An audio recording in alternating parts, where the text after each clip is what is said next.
On est rendu à l'heure de la très courte vidéo pour célébrer le fait que maintenant on connaît tout sur les lois des exposants.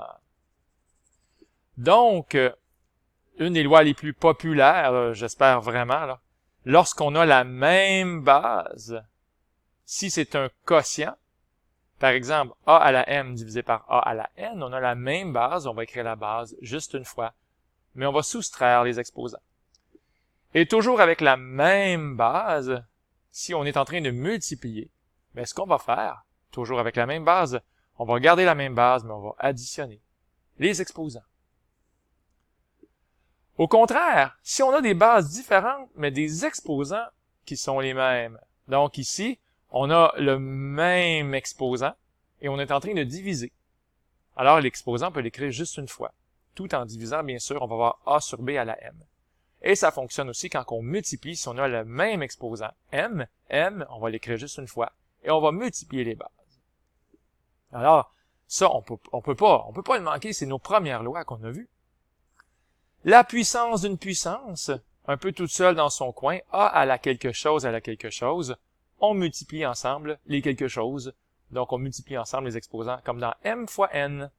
Alors, pour ceux qui l'ont pas compris, qui l'ont pas réalisé encore, là, on insiste sur le fait que il y a bel et bien un fois qui est caché entre le m et le n.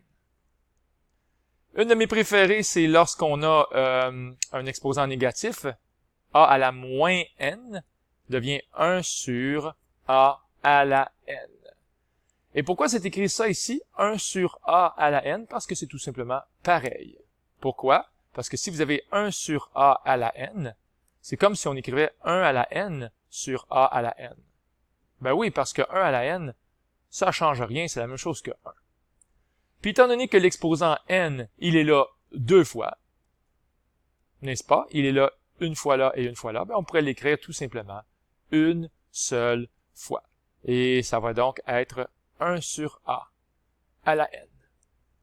Est-ce qu'on a fait le tour? On n'oublie pas les racines. Par exemple, a à la 1/2, c'est la racine de a.